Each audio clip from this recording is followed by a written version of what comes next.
The Edmonton Oilers lost a heartbreaker to the Florida Panthers on Monday. That game bears a little more reevaluation on today's edition of Locked On Oilers.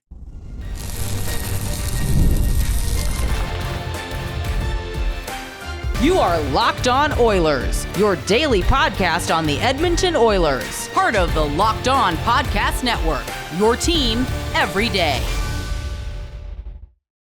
To this Wednesday edition of Locked On Oilers, I am your host, Nick Zararis. I want to thank everyone who's making Locked On Oilers their first listen of the day. Locked On Oilers, a part of the Locked On Podcast Network, your team every day. Today's episode is brought to you by Bilt Rewards. Start earning points on rent you're already paying by going to joinbilt.com/LockedOnNHL. On today's show, the loss on Monday night was frustrating. It was a winnable hockey game, and it bears further examination. We're going to hit on the team's defense over the last few weeks and whether the game on Monday was a bit of an anomaly or if there were predisposed outcomes based on what had happened in recent games. Walk through the Florida goals and try and diagnose what went wrong on all of them. And then we're going to try and put it all together into a discernible theory as far as what went wrong on Monday and what can be learned from it. So anytime you're going to go out there as a professional athlete, you got to find ways to get yourself psyched up. And in the course of a long season, 82 games, you got your 8 preseason, God willing, you've got, 15 to 30 playoff games if all goes well. All of that adds up. And obviously, the expectations for professional athletes are a little bit different for those of us with normal jobs. We have to find that motivation every day to get up, go to work, come home, make dinner, go to sleep, and repeat that over and over and over again. And we're not making the 7-8 figures per year. We're not doing it we're not in it for something out of passion. Some of us are. Some of us get to do jobs out of passion. But in the course of a long season, there are going to be games where it's hard to get up for. If you think about you going to your job and it's a Tuesday, it's raining, you're overtired because you stayed up to watch Monday Night Football, and you're going to get through the day, and you might not get the most efficient day, have the most efficient work day. You might not get everything you need to do to get done, but you did it. And for guys in the NHL, there are games like that. Monday night is not one of those games. All of that preamble, all of that spiel was to set up the fact that Monday night was as obvious a game to be jacked up for if you're a player. Hell, as a fan, I was jacked up. When Draisaitl scored the power play goal, I banged my hand on my desk and yelled, "Let's go," because I was genuinely that jacked up that they swung this game. The Oilers this season have really struggled in games where they don't score first, and the Boquist goal coming shorthanded for Florida kind of felt like, oh no, all of the good work we've done over the last few weeks is for naught, that when push comes to shove against a team that kind of has our number and can play with us and makes us play in a way that we're uncomfortable with, that we have problems. And instead, the Oilers found a way to plug and plug and plug away. And this is the first time I can honestly say it wasn't their offense that let them down in a key game this season. The Oilers' offense did more than enough. Any game where you score 5 in today's NHL, that should be enough to win. And look, I know scoring is up. I know goaltending is a bit worse than it's been historically. But at the same time, man, 5 is plenty. 5 is plenty. And when you get secondary offense, you had Draisaitl have a tuck. You had 2 from Hyman. You got a goal from, you had secondary scoring in this game that was really able to kind of put you in a position. Connor Brown, that's who I couldn't think of who scored the one goal. I couldn't think of Connor Brown who scored the goal, but Connor Brown already eclipsed his goal total from last year. And then you had the Kapanen goal, Kapanen and Connor Brown. When you get depth goals, you get 2 from Hyman and 1 from Draisaitl. That should be more than enough. But it takes multiple layers of errors to get to this point. And we're going to walk through the Florida goals in the next segment. But over the last month, the Oilers defense has been pretty lights out. Over the last 15 games, they are 10-4-1. They've conceded 37 goals against in 15 games, including the loss on Monday, 2.46 goals against per game. That's a solid number. They have conceded on average, I'm sorry about that. Words are hard. on average 25.6 shots on goal against per game. In that window, in the last 15 games, the penalty kill has converted at an 88% rate. That's pretty good. If you can hover above 85% for the bulk of the season the rest of the way, you'll be in good shape. In terms of the underlying numbers, the Oilers are 11th in chances against per 60 over the last 15 games, 56.7 chances against, that's 11th. Goals against is down at 18th, 2.41 goals against per 60. Then the expected goals, 2.43 expected goals per 60 against, that's 16th. And then 9.91 high danger chances against per 60, that's 11th. All of those numbers are at 5-on-5. So what that tells me is that although the Oilers are conceding a bit of volume in terms of goals against, expected goals against, they're doing a reasonable job in high danger chances against, and then in chances against. In terms of total volume, 11th is nothing to sneeze at. It's not elite. You would probably classify the top 7 or 8 teams as elite in terms of chances against. But for a team that isn't the most adept defensively, especially in terms of transition play, the key to and the recipe here is to play as little defense as possible. And when the Oilers are right, that's what happens. And Monday night, that was not the case. The Panthers had the puck more. And some of that is because the Oilers got out to the 2-goal lead that Florida was able to focus, to hone in a little bit more on chance creation. And Edmonton was a little more willing to be passive, to let Florida settle for those crappy shots, to really it's a real double-edged sword.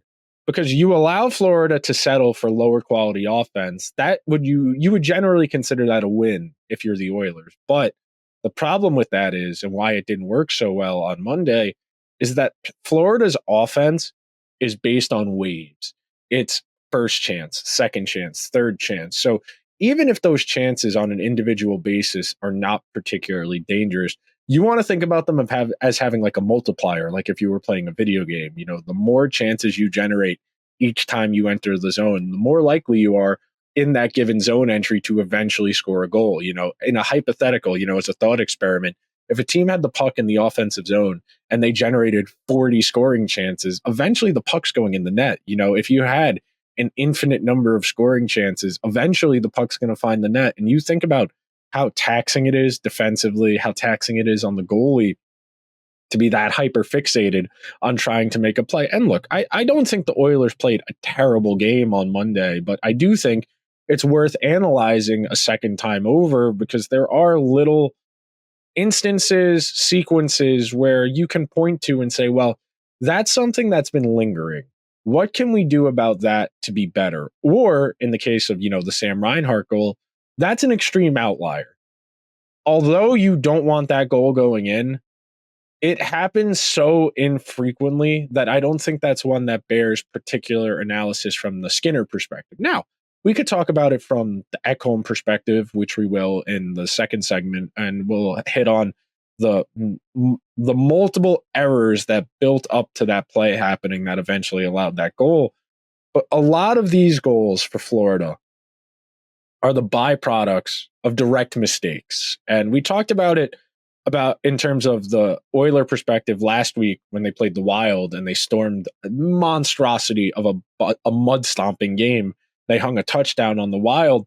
The Wild were making a cacophony of errors, the types of mistakes that a good team doesn't make. And when a good team is making mistakes, even good teams are going to have nights like that. And unfortunately for the Oilers, it happened to come in a game against the team you lost to in the Cup final. And look, I'm not a big proponent of lingering doubt or what happened in the past matters in terms of going forward, but I do think it bears worth analyzing and deeper reflection that a team like Florida that has less talent than the Oilers continues to find ways to give the Oilers an uncomfortable or a difficult time. And sure, it would be very easy to just say, well, Monday night wasn't their night. The goals that Florida scored, they're not going to do that again. And probably not. But Florida has something that gives Edmonton fits. We're going to take our first break of today's show. We'll come back. We'll talk a little bit more about what Florida does so well that gives the Oilers a hard time. Coming up next on today's edition of Locked On Oilers. The World Series, Super Bowl, the Olympics. The world's top athletes get to play in these top-level sporting events thanks to one thing, teamwork. And teamwork can also protect your financial legacy and your family's future. SelectQuote's licensed insurance agents are the perfect teammates when shopping for customizable, affordable life insurance. They can find you the right policy to keep your financial legacy safely in your family's end zone. SelectQuotes is one of America's leading insurance brokers with nearly 40 years of experience, helping over 2 million customers find over $700 billion in coverage since 1985. Other life insurance brokers offer impersonal, one-size-fits-all policies that may cost you more and cover you less, while SelectQuote's licensed insurance agents work for you to tailor a life insurance policy for your needs in as little as 15 minutes. You invest so much time to take care of yourself and be the healthiest, best version of you. SelectQuote's exclusive policies can reward that effort. If you're in good health, they work with carriers that can get you same-day coverage for up to $5 million with no medical exam required. Head to SelectQuote.com and a licensed insurance agent will call you right away with the right policy for your life and your budget. SelectQuote. They shop, you save. Get the right life insurance for you for less at SelectQuote.com/LockedOnNHL. Go to SelectQuote.com/LockedOnNHL today to get started. That's SelectQuote.com/LockedOnNHL. Today's show is also sponsored by Bilt Rewards. If you're a renter, listen up. This is a total game changer. Thanks to Bilt, you can now earn points on rent payments just like you do with groceries or travel. Paying rent now comes with serious perks and it's completely free to join. Earn valuable Bilt points on your rent and everyday spending at no extra cost.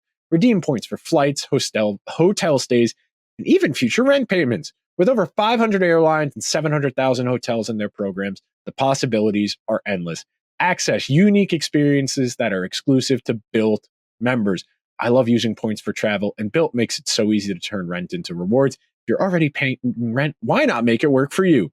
Start earning points on rent you're already paying by going to joinbilt.com/LockedOnNHL. That's JOINBILT.com/LockedOnNHL. Make sure you use our link so they know we sent you. Don't wait. Start earning rewards today.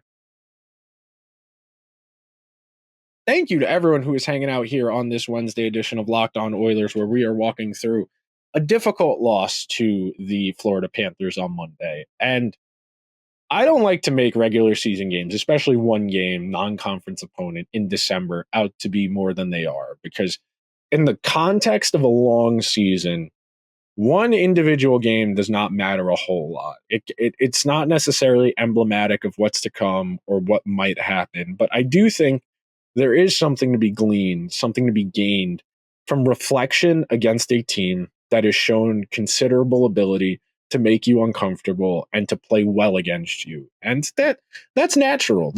Certain play styles in every sport have a counter to them. And it's incumbent upon the team that struggles with that given matchup of styles to find ways to mold or adapt what they want to do to that given opponent. You know, if you're the Oilers and you know Florida gives you a really hard time, especially in transition, where you can't really get pucks to the net, you really have to work hard for your offense, that's not necessarily a death sentence. There are ways around a team that's good at clogging the neutral zone and the center of the ice.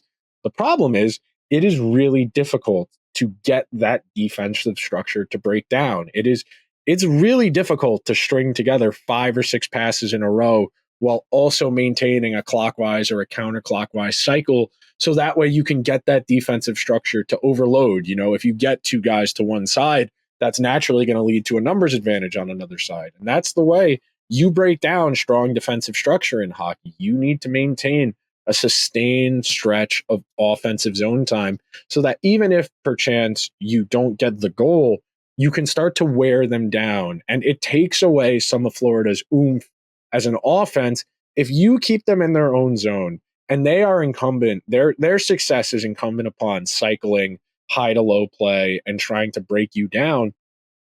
If you keep their guys out there in the defensive zone for prolonged periods of time, they're not going to be as effective in the offensive zone because those guys are going to be tired. They're going to have burn more energy by playing defense. You will always burn more energy playing defense than playing offense. And when you walk through the goals from Monday night, you get a picture. The first goal, the Boquist goal. Bouchard knows 100 times out of 100 he has to have that puck. And it's not just that he fumbled the puck.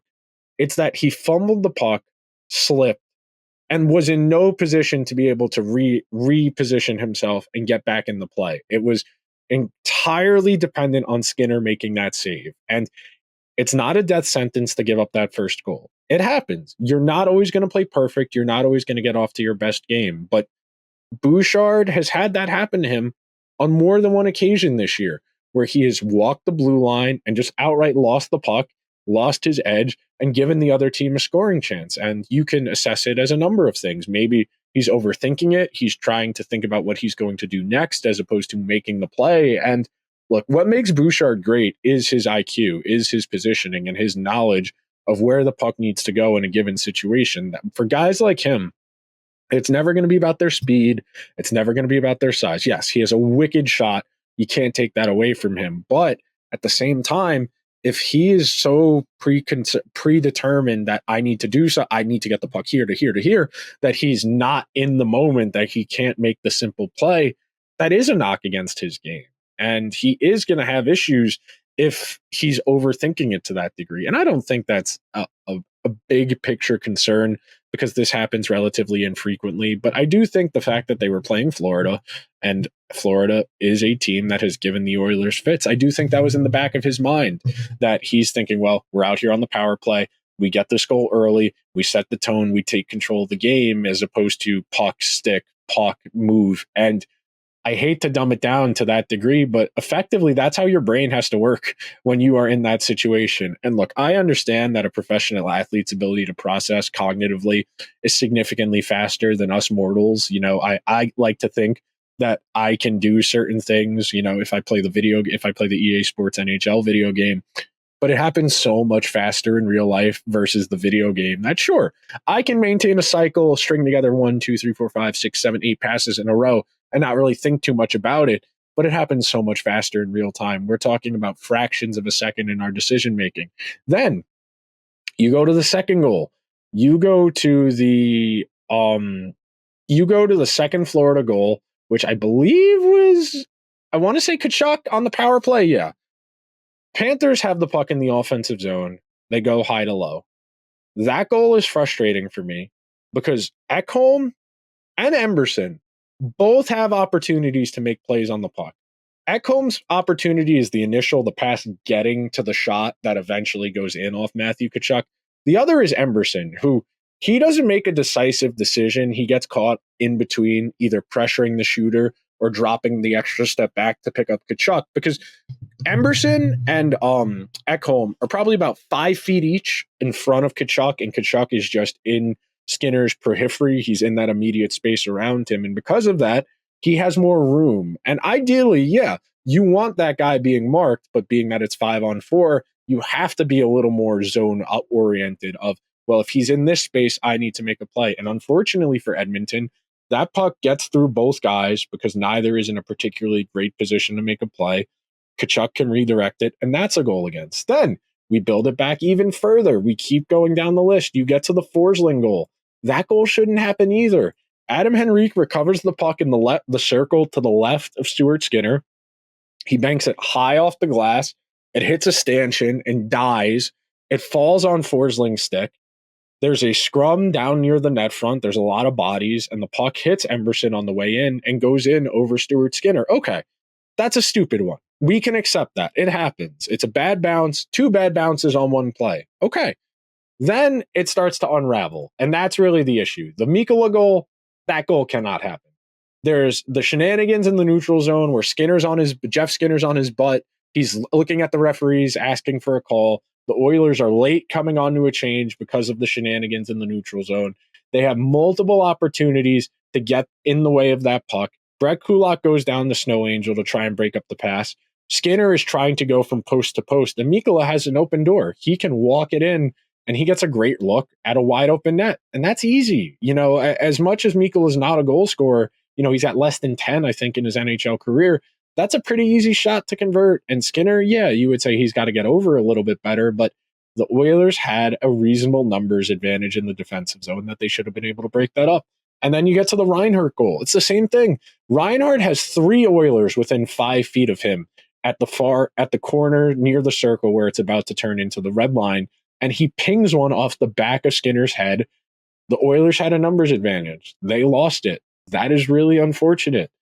We're going to take one final break on today's show. When we come back, we'll have one last final thought on the game on Monday, and we'll start looking ahead to their next game.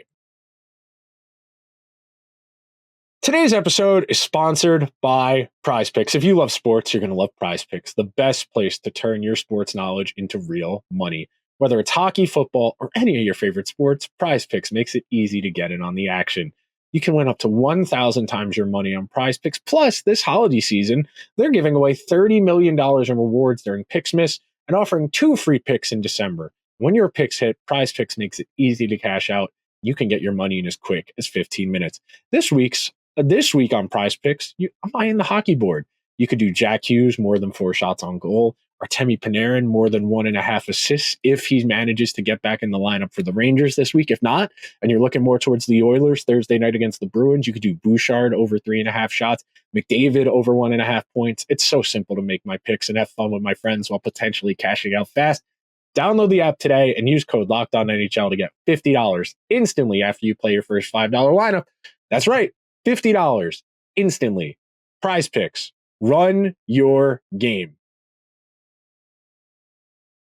Thank you to everyone who is hanging out on this Wednesday edition of Locked On Oilers as we are unpacking and putting to bed the Monday night loss to the Florida Panthers. And you can tell that this game has a little bit of a different feel to it because of the fact we're doing a second game recap episode, more or less, because I spent a lot of my day on Tuesday just thinking about how many errors it took on each of these individual Florida goals to set them up. And it really lends itself to what we talk about hockey being such a high variance sport, where we're talking about 3 bounces on 4 different plays. We're talking about 16 different permutations of play sequences that might be changed by an imperfection in the ice that moves the puck half a foot to the right, or a stick getting in the way a split second sooner and breaking up a passing lane, or a body part getting in the way of a passing lane. And so much goes into that. And it really lends itself back to what we always talk about here on Locked On Oilers, the idea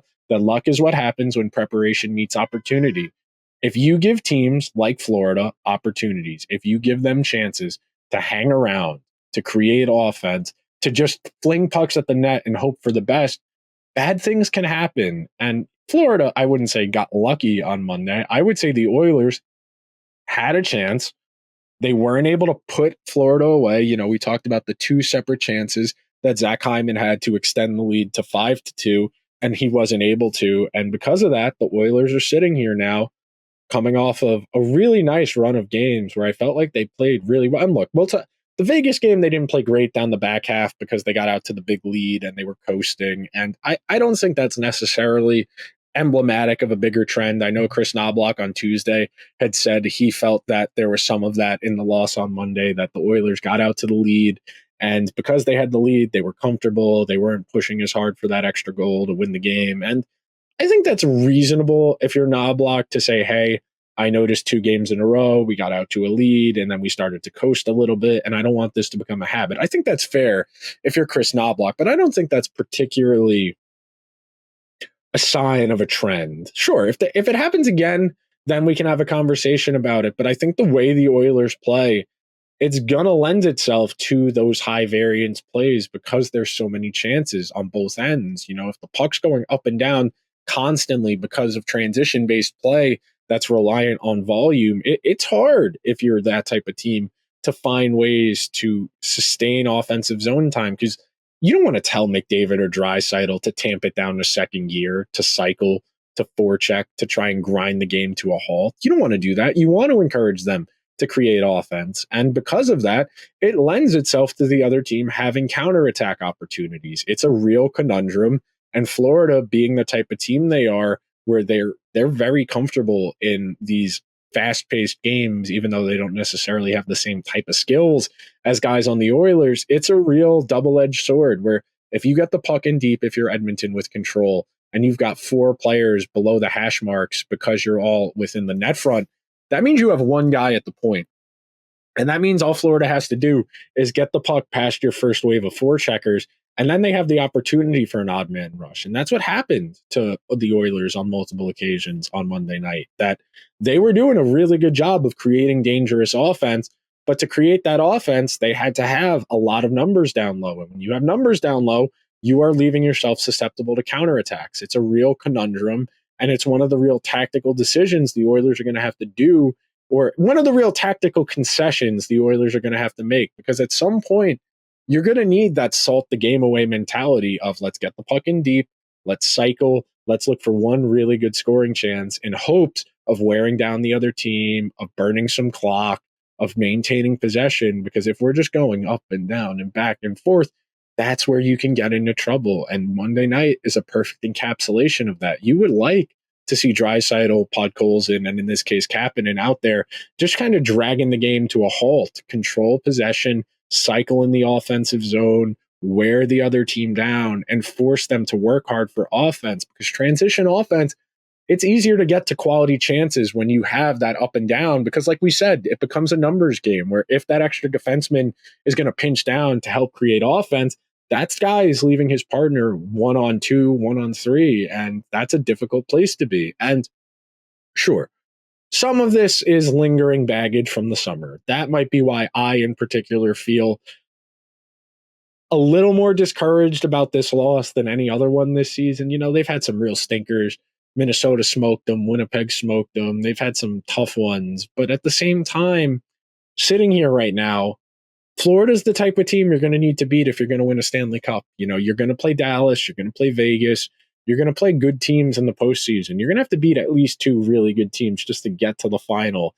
And then to win in the final, you're probably going to have to beat a team that's as good, if not better than you. And that's a really difficult proposition. And it's why winning the Stanley Cup is so challenging. The Oilers were perfectly capable of winning that game, but Florida showed what separates them from some of the other contemporaries. And that's with no Barkov, and that's with, you know, substandard goaltending and what you would say is poor defense for Florida, who is a good defensive team. So there's room there. You know, Florida probably adds a player or two at the deadline because the Eastern Conference is so bad and they have every opportunity to go back to back here. It's a real conundrum. So that'll do it for today's edition of Locked On Oilers. If you could be so kind, please subscribe to the show wherever you get your podcasts. If you're listening on Apple or Spotify, please give the show a 5-star review. If you're watching on YouTube, hit the subscribe button. We're pushing for 1,700 subs. Would love for you to join the journey this season as we make our way towards 2,000 and hopefully an Oilers Stanley Cup. I will talk to you guys tomorrow after the game against the Boston Bruins. Till then, let's go Oilers.